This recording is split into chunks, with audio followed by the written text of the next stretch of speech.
آپ کا سوال تھا کہ کیا سورج گرہن اور چاند گرہن سے حاملہ عورت کے اوپر کوئی اثر ہوتا ہے؟ عام طور پہ کہا جاتا ہے کہ سورج گرہن لگے یا چاند گرہن لگے تو حاملہ عورت کو نہ کھانا چاہیے، نہ پینا چاہیے، نہ گھومنا چاہیے، نہ پھرنا چاہیے، بلکہ چپ چاپ بیٹھے رہنا چاہیے۔ حقیقت یہ ہے کہ اس سلسلے میں اللہ کے رسول صلی اللہ علیہ وسلم کی پوری وضاحت موجود ہے۔ صحیح بخاری میں حدیث نمبر 1041 ہے اور صحیح مسلم میں 911 نمبر کی حدیث ہے۔ ابو مسعود انصاری رضی اللہ تعالی عنہ بیان کرتے ہیں، قال رسول اللہ صلی اللہ علیہ وسلم ان الشمس والقمر آیتان من آیات اللہ یخوف اللہ بہما عبادہ۔ سورج اور چاند اللہ رب العالمین کی نشانیوں میں سے نشانیاں ہیں۔ اللہ رب العالمین ان دونوں کے ذریعے سے اپنے بندوں کو ڈراتا ہے اور آگاہ کرتا ہے، وارننگ دیتا ہے۔ وَإِنَّهُمَا لَا يَنْكَسِفَانِ لِمَوْتِ أَحَدٍ۔ یہ سورج گرہن کسی انسان کی موت کی وجہ سے نہیں لگتا ہے۔ فَإِذَا رَأَيْتُم مِّنْهَا شَيْئًا، جب سورج گرہن یا چاند گرہن دیکھو، فَصَلُّوا، تو نماز پڑھو، وَادْعُوا اللَّهَ، اور اللہ رب العالمین سے دعا کرو، حَتَّى يُكْشَفَ مَا بِكُمْ، یہاں تک کہ جو سورج گرہن یا چاند گرہن لگا ہے وہ بالکل ہی اجالے میں اور نارمل ہو جائے۔ اسی طرح سے صحیح بخاری کی حدیث نمبر 1059 ہے اور مسلم کی 912 نمبر کی حدیث ہے۔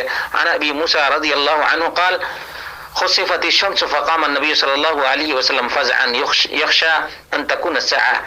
اللہ کے رسول صلی اللہ علیہ وسلم کے زمانے میں سورج گرہن لگا، اللہ کے رسول صلی اللہ علیہ وسلم گھبرائے ہوئے اٹھے، آپ کو ڈر تھا کہ کہیں قیامت نہ قائم ہو گئی ہو۔ فأتى المسجد، اللہ کے رسول صلی اللہ علیہ وسلم مسجد تشریف لائے، فصلى بطول قیام ورکوع وسجود رأيته قط يفعل۔ رسول اللہ صلی اللہ علیہ وسلم کو میں نے پہلی مرتبہ اتنا لمبا قیام اور اتنا لمبا رکوع اور اتنا لمبا سجدہ کرتے ہوئے دیکھا۔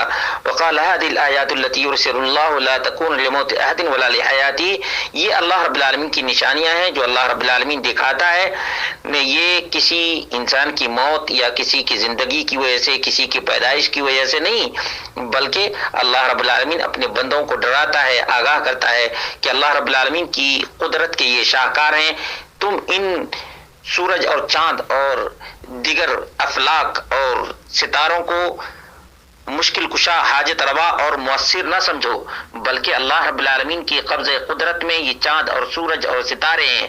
فَإِذَا رَأَيْتُمْ شَيْئًا مِّن ذَلِكَ فَافْزَعُوا إِلَىٰ ذِكْرِهِ، جب سورج گرہن یا چاند گرہن دیکھو تو اللہ رب العالمین کا ذکر کرتے ہوئے اللہ رب العالمین سے دعا کرو اور استغفار کرو۔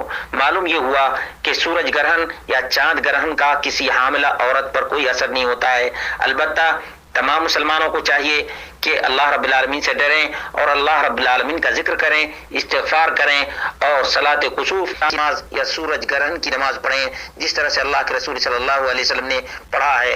واللہ اعلم بالصواب۔